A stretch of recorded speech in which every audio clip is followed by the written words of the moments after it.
We will discuss dementia with this lecture, and we really want to differentiate between dementia and chronic confusion.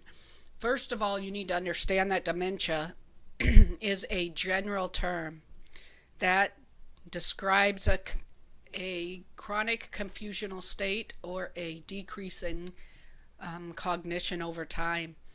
There are over 100 different types of dementia, and so in order to get an accurate diagnosis, we need to have our person or patient see a neurologist and undergo a battery of tests so that we can get the best diagnosis. If someone has diagnosed someone with dementia, then they haven't had the full battery of those tests and they've just been diagnosed with some cognitive decline. So we want to really look at the full battery of tests. We're not going to go through all of those today, but we're going to talk more in general. We'll talk about a couple of the most prevalent types of dementia and then some of the problems and challenges that we have with patients who do have a form of dementia. So dementia is a chronic confusional state, and basically it means that their cognitive skills have declined and they can no longer perform activities of daily living like they used to. About 1 in 8 Americans over the age of 65 has some form of dementia, and they could be living in by themselves in their home. They could be in a residential facility or in some other different type of living arrangement. They're able to hide this quite well, and so or they don't realize it. It's not that they're intentionally hiding it, but it's not evident to a lot of people until it gets to the point that it's really interfering with their activities of daily living. Common symptoms of dementia include problems with language, loss of initiative, so they don't just decide to do something. They have to have someone else prompt them. They've lost some of that planning ability. They have memory loss in short-term memory. Usually they have some long-term memory still for at least a while. They'll have disorientation and poor judgment, trouble with abstract thinking. They'll misplace things. They can have personality changes, but not in all forms of dementia. And they may have difficulty performing those more familiar tasks that they used to do every day. So this is a slide you should remember seeing from earlier in the semester, and it's important that we are able to differentiate between normal aging and dementia or some form of Alzheimer's disease. So remember that basically in normal aging, we all occasionally forget something or make an error. We might lose something and then retrace our steps to go back and find it. We may occasionally miss or skip a medical appointment or a social appointment, and we can become irritable when our routine is disrupted. But when someone has a form of dementia, their memory loss disrupts their daily life. So they will have routine difficulties solving problems using numbers.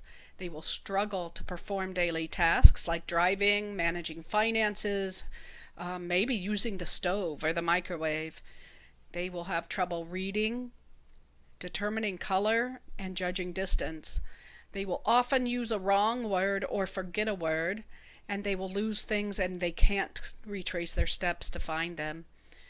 They'll use poor judgment on a consistent basis, and they'll become anxious, suspicious, depressed, or confused. 4 tenets of dementia care. Really, we need to know our person. We need to recognize their abilities that they can do and manipulate the environment to help support them, and then relate well to that individual. Types of dementia. Alzheimer's disease is the number 1 type of dementia. About 62% of dementias are Alzheimer's disease. The other main dementia that we will talk about are dementia with Lewy bodies, frontotemporal dementia, vascular dementia, and then there's a whole nother category, and we won't really discuss those, but dementia related to head trauma, infection, a lot of other types of things that could cause dementia. Alzheimer's disease is the most common form of dementia, and it affects around 5.2 million people in the United States. The characteristics are listed here: amnesia, that's impaired memory; agnosia is the impaired ability to recognize people or things; apraxia is the impaired ability to carry out a task; and aphasia is the impaired ability to speak, write, or name objects, and in some cases to understand the spoken word. Alzheimer's disease is characterized by amyloid plaques and neurofibrillary tangles, and 10 years ago we could not diagnose Alzheimer's disease or dementias unless we were doing an autopsy. Today we are able to do significantly more to diagnose the type of dementia and get a much more specific diagnosis than we used to be able to. Functional assessment staging. Remember, we talked about functional assessments, and that is when our individuals are able to carry out certain types of activities that we take for advantage because we do them on an everyday basis. And if you think about someone with Alzheimer's disease, because they're losing a lot of that functional status, they can stage Alzheimer's disease based on these functional abilities. So around 50 years for about the normal lifespan, there will be no functional deficit. And then around 15 years, they might have some subjective word difficulties, so they might struggle with words here and there occasionally.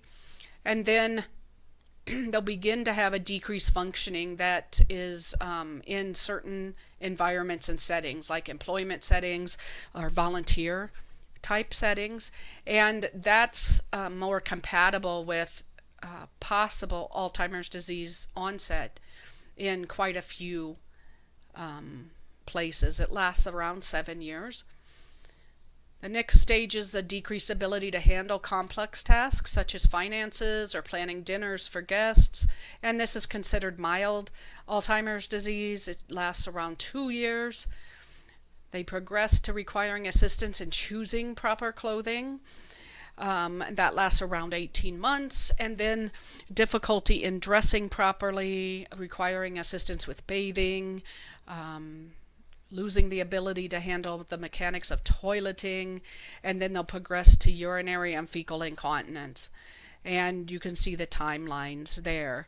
Severe Alzheimer's disease is when they have lost the ability to speak other than maybe 5 or 6 words, and then they'll lose vocabulary entirely. They'll lose the ability to ambulate next, to sit up, to smile, and to hold their head up.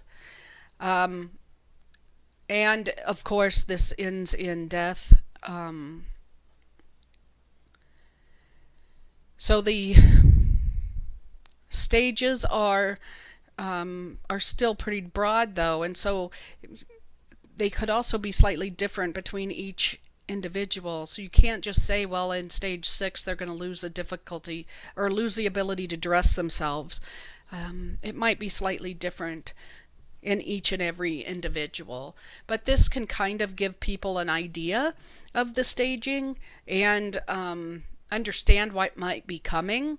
The other thing that's not in here deals with the individual's memory and when they begin to lose things like remembering their family members and children and spouse's name and things like that, which is pretty heartbreaking for a lot of family members.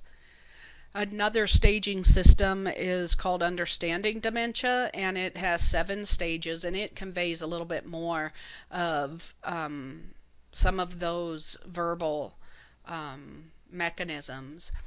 So they appear normal, they can cover up their lapses in stage 1, and in stage 2 they may forget certain things but really function normally. Stage 3, they'll become begin to have difficulties at work or volunteer things. They'll become more anxious, and the family becomes much more aware.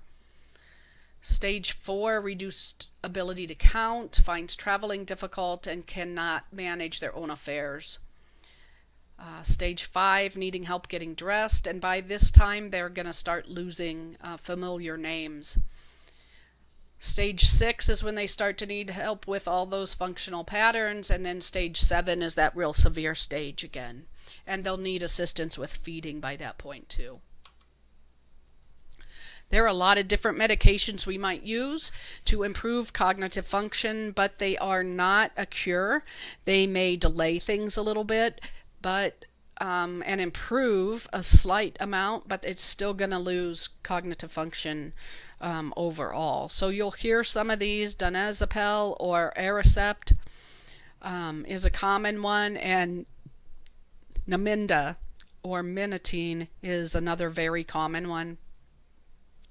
People will react differently to each medication, and sometimes can have a period of aggression or delirium when they're first started on these medications. So it's always good to inform family members and care providers that that's a possibility, so that they know whether they need to call the doctor or whether this is expected and we need to just get through the next few days until they become adjusted to that medication. Nursing approaches, we want to really look at maintaining functional independence as much as possible, supporting their comfort and wellness and safety, and then modifying distressive behaviors like we mentioned with stress reactions. And another big portion of this is supporting family members, because family members get upset about different aspects of this disease and don't necessarily understand how to find the best relationship with their family member or loved one during this time where they no longer know who they are. Family caregivers, we see that about 1 in 7 Americans are active or former family caregivers, and that is a lot of individuals. Some can stay working while they're being a caregiver. Others will take a leave of absence or change to a less demanding job. It has quite a impact on the careers of these individuals, and they give up quite a bit in order to care for their loved ones.